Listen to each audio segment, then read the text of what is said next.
Bom dia a todos, bem-vindos a mais um episódio do Ciência na Cidade, podcast da Secretaria de Ciência e Tecnologia do município de João Pessoa, a CECITEC. Aqui você acompanha de perto as iniciativas, os programas, os projetos e as transformações que estamos construindo para impulsionar a inovação, a educação científica e o desenvolvimento tecnológico na nossa capital. Hoje nós temos o prazer, a honra de receber em nossos estúdios a professora Auxiliane Andrade, da SEDEC, o secretário de Ciência e Tecnologia da CCTEC, Guido Lemos, e o diretor de difusão de inovação e tecnologia, professor Silvio Rossi. Hoje nós vamos falar, eles vão aqui dissertar sobre o programa Cientistas do Amanhã. Gostaria de abrir para vocês, quero saber, primeiro, em que fase se encontra esse programa e quais os objetivos a serem alcançados.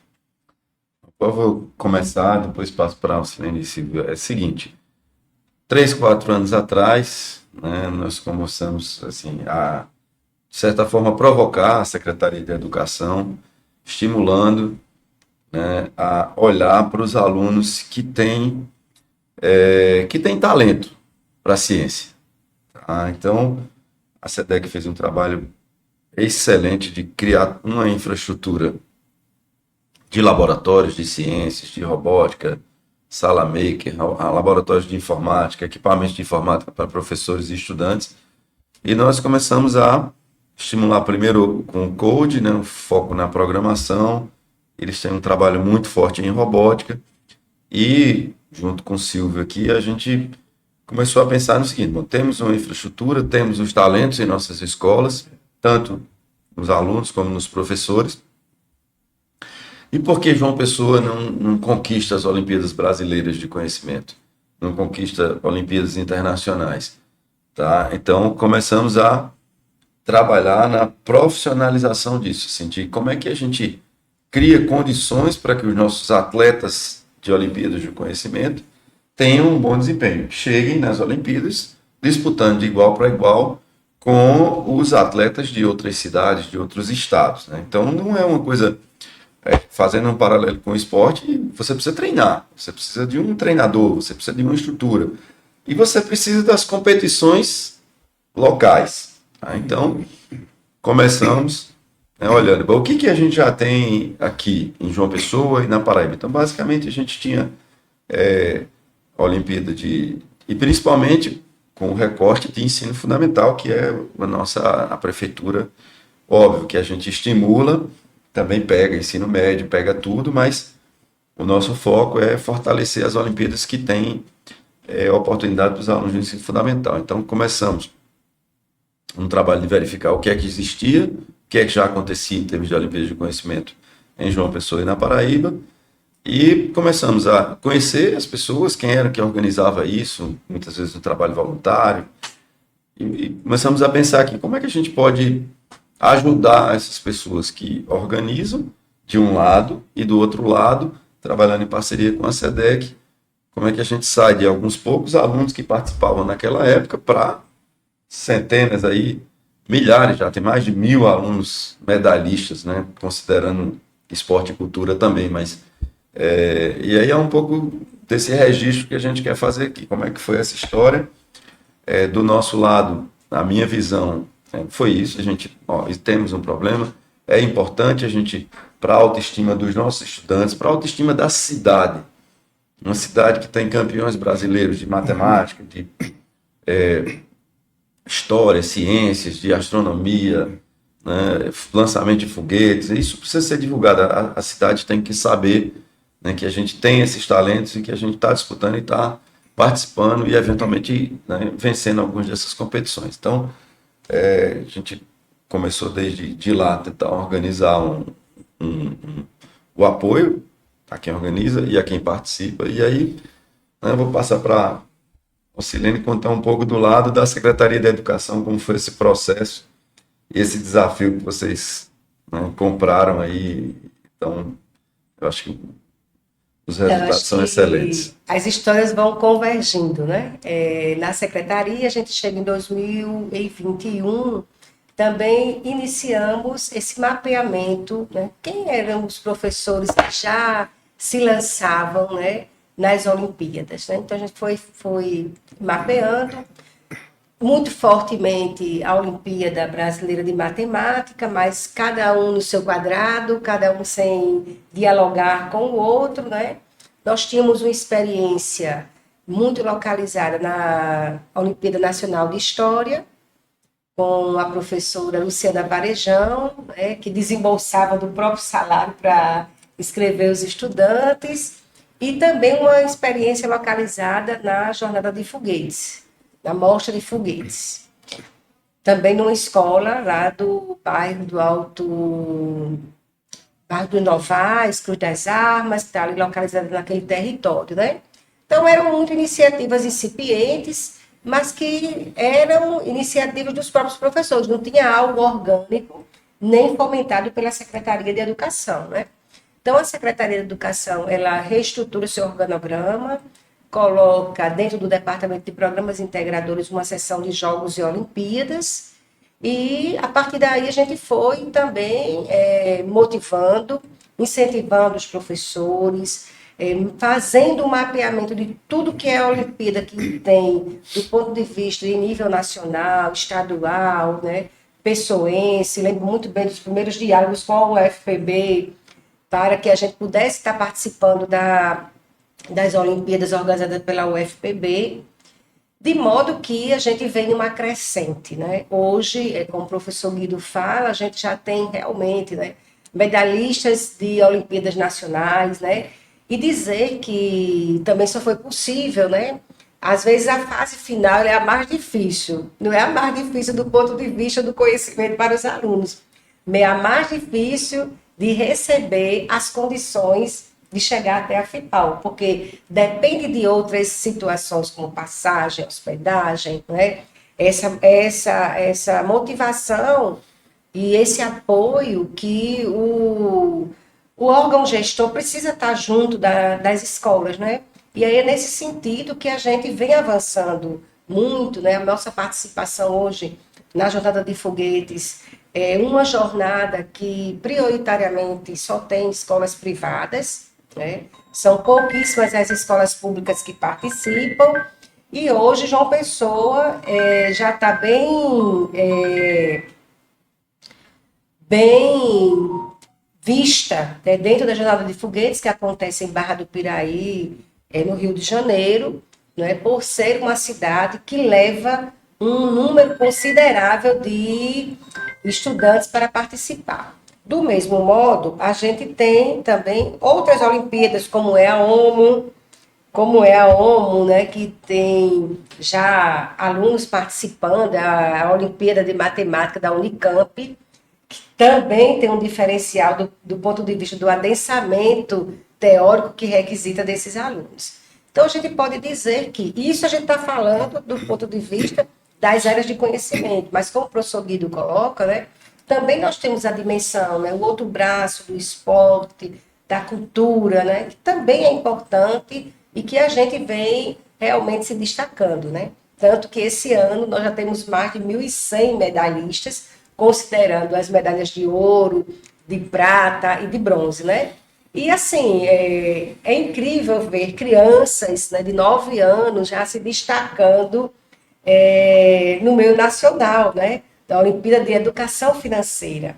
Então, a gente vem com muita alegria que a Secretaria de Educação, né, vem nesse movimento crescente. Que bom. Parabéns, professora. Professor Silvio, agora eu gostaria de saber como é que se dá a implementação prática de um projeto de tamanha envergadura. Quem fica por último para falar, por um lado não tem muito o que acrescentar, mas por outro lado vem o desafio, né, de respondendo a sua pergunta, tentar colocar algo novo aqui, né, nessa conversa. Eu destacaria a dinâmica, Cid, que a gente conseguiu implementar desde 2022, 2023, por exemplo, quando a Olimpíada Pessoense de Matemática se transformou em Olimpíada Paraibana de Matemática. A gente tem dados que mostram um crescimento exponencial da participação de estudantes agora já do estado todo e também de estudantes de João Pessoa e da própria rede pública municipal do ensino fundamental aqui de João Pessoa. São dados assim interessantíssimos que mostram a pujança, né, de um programa como esse, citando apenas a Olimpíada Paraibana de Matemática. E interessante que a gente foi provocado também, Cid, em 2023, para interagir com outros colegas, né, de universidade, quando surgiu a Olimpíada, que hoje é chamada Olimpíada Intermunicipal de Ciências. Em 2023, a primeira versão dessa Olimpíada de Ciências, ela ainda não era intermunicipal. Ela era apenas de João Pessoa. Em 2024, ela se transformou em intermunicipal, incorporando cidades próximas a João Pessoa, da grande João Pessoa. E em 2025, continua intermunicipal, mas pega o estado todo. Então, em torno do desafio em História da Paraíba, nessas 3 edições, a gente observa também um crescimento exponencial da participação de estudantes do estado todo. E domingo passado, 3 dias atrás, foi a premiação do terceiro desafio em História da Paraíba, no Instituto Federal da Paraíba, lá em Campina Grande, e nós 3, né, tivemos a oportunidade de estar lá. Cara, foi um negócio assim, super emocionante, quase 400 pessoas, entre estudantes e professores. A gente que estava ali na mesa, né, como se diz, na mesa da... Cara, eu tive que segurar as lágrimas várias vezes. Eu estou sendo muito sincero, porque é um negócio muito bacana, muito legal mesmo. E é isso, esse crescimento da participação do estado todo e também das escolas do município de João Pessoa, muito interessante. E esse projeto, ele vai muito, muito além da mera e simples competição, né? Ele, por exemplo, ele permite que estudantes de várias escolas interajam entre si, estudantes de escola pública com estudantes de escola privada, estudantes de município A com estudantes de município B, deslocamento de estudantes daqui de João Pessoa, por exemplo, como você mencionou, Silene, para o Rio de Janeiro, para a Unicamp, e permitir que esses estudantes eles abram, né, a sua perspectiva de vida, inclusive. Isso ajude esses estudantes a se tornarem cada vez mais protagonistas do seu processo de formação e também de cidadania. Então é um programa assim, fantástico que eu tenho certeza que tem tudo para fazer com que ele contribua significativamente para o desenvolvimento da nossa cidade. Eu, assim, complementando o que o Silvio falou, ele disse que segurou lá, mas eu chorei várias vezes porque realmente é muito emocionante. Os meninos, quando ganham as medalhas, ficam enlouquecidos. É muito bacana de ver, assim, o esforço sendo coroado, né? Aí vamos falar um pouco do futuro, né? A gente foi entendendo como é que isso funciona, tanto do lado aqui da Secretaria de Ciência e Tecnologia, que tem um papel mais de provocar as secretarias que são, vamos dizer assim, finalísticas, né? Que estão lá na ponta, na operação. A gente fica aqui mais pensando, provocando o que a gente está planejando para o futuro, né? Para o ano que vem, a gente vai criar um programa, né? Um programa realmente formal, né? Para a gente trabalhar apoiando quem organiza as Olimpíadas, né? Professores normalmente das universidades, Instituto Federal, os professores da rede, e aprendemos que a gente tem que valorizar nossos professores, que eles precisam receber apoio financeiro, porque eles gastam o seu dinheiro, né, com essas Olimpíadas, para participar das Olimpíadas, com os alunos que vão participar muitas vezes, e também apoio para os estudantes. Um estudante que se dispõe a treinar, né, a estudar, treinar para disputar essas etapas, tanto a nossa aqui, agora paraibana, e as nacionais e internacionais, ele precisa de recursos para comprar livros, para ter equipamentos, né? Eventualmente o pessoal dos foguetes lá tem que comprar equipamentos, tem que se deslocar para cá, para lá, para as aulas que eles vão fazer no contraturno, se preparando para essas Olimpíadas. Então a gente está desenhando, parceria com a Secretaria da Educação, um programa mais agora estruturado, e a meta é que todos os envolvidos, né, nessas Olimpíadas, nessas equipes, tanto os coordenadores, o pessoal das universidades que organiza, os professores que são os treinadores dos meninos e os alunos recebam bolsas. A ideia é que todos os medalhistas, né, das nossas escolas do ensino fundamental tenham garantido uma bolsa de iniciação científica, que a gente está discutindo aqui se é júnior, se é mirim, né, porque aí é uma frase que eu lembro sempre do prefeito Cícero Lucena, né, que ele a primeira vez que eu conversei com a professora América, né, a secretária de Educação, com o prefeito Cícero, quando ele me convidou, ainda não tinha nem assumido. Então ele dizia o seguinte, que ele encontrou escolas que formavam analfabetos digitais, e que a gente tinha que mudar essa situação, né, e colocou o desafio. Inicialmente, o primeiro grande projeto na parceria com a Secretaria de Educação, a gente ofereceu para todos os alunos do 8º e 9º, foram 11 mil crianças que tiveram a oportunidade de aprender a programar com o projeto Code, mas a Secretaria de Educação, ela deu um passo além, ela foi além do ensino de programação. Então a gente saiu ali do analfabeto digital, passou na fase de formar programadores, os alunos que têm talento, que têm interesse, têm todas as condições para já aprender a programar no ensino fundamental. E a SEDEC, né, com o investimento em laboratórios de ciências, salas makers, em robótica, e na dinâmica de ensino, que também é interessante, porque os alunos eles não vão para lá ficar sentados, escutando alguém falar. Não, eles são desafiados e eles trazem soluções para os desafios. Então, a gente saiu ali do analfabeto digital para formar cientistas. O que a gente vê nessas competições, as que eu pude acompanhar, de robótica, de ciência, são cientistas. Os meninos chegam com soluções, aí fazem o pitch, eles defendem as soluções com análise de viabilidade econômica, que vão dizer que aquilo estão fazendo propostas que são mais baratas. Eu tive uma semana de ciência e tecnologia, que eu até gravei e mandei para o prefeito Cícero. O menino dizendo que ele tinha uma solução melhor e mais barata do que a da Secretaria de Educação para controlar a frequência na sala de aula. Eu falei, vou mandar para o prefeito, você está dizendo. Você está dizendo que... Aí ele desenvolveu uma solução, disse que a solução dele custava R$300, R$200 para implementar, abriu lá o código, mostrou o código em linguagem C, que é a linguagem que normalmente os alunos da universidade, né, trabalham. A gente está falando aqui de crianças de 11, 12, 13, 14 anos, já programando em linguagem C, usando, né, código ali de média para alta complexidade, e fazendo um pitch, defendendo, vendendo um projeto, dizendo que é mais barato. O outro era de goteira, que era uma solução para... Aí eu falei, vou gravar, vou mandar para o prefeito, você está dizendo que sua escola tem goteira. Aí era um sistema de detecção automática de goteiras.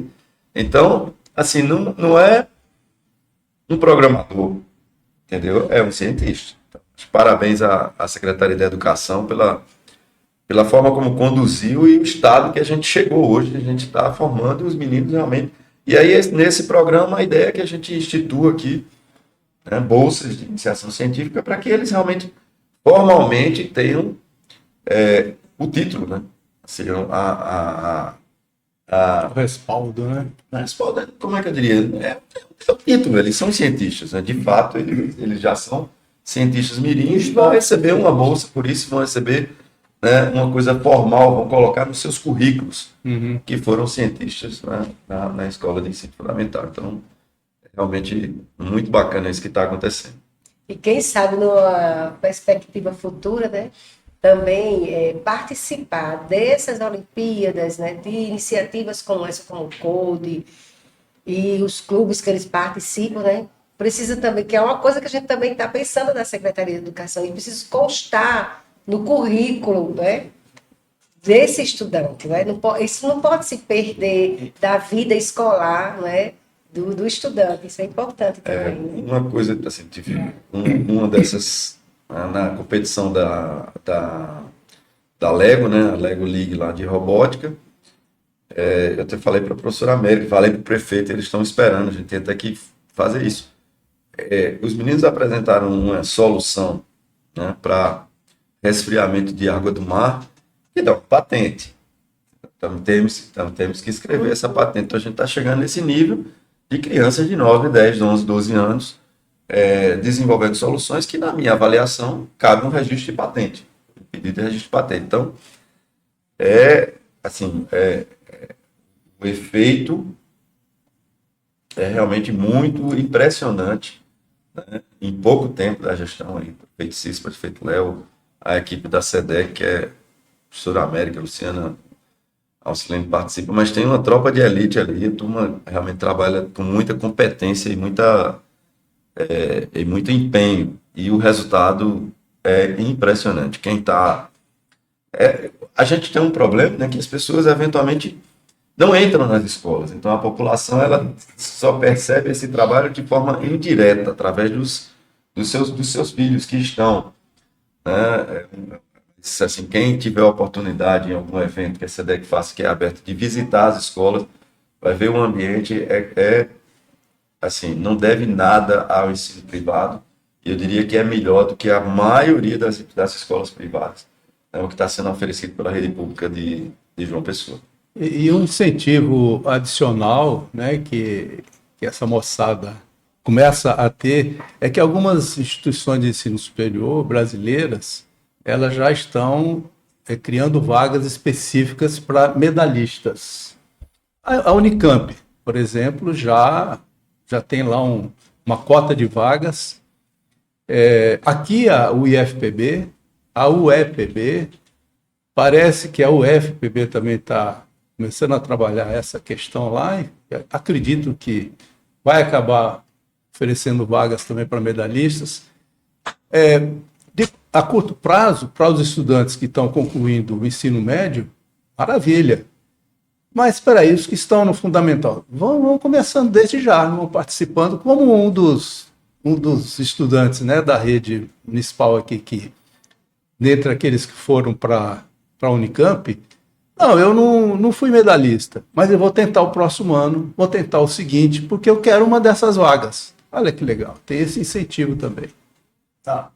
Então, assim a gente encerra este episódio do Ciência na Cidade, hoje conhecendo de perto o programa Cientistas do Amanhã. Recebemos aqui, tivemos a honra de receber em nossos estudos a professora Alcilene, o secretário Guido e o professor Silvio Rossi.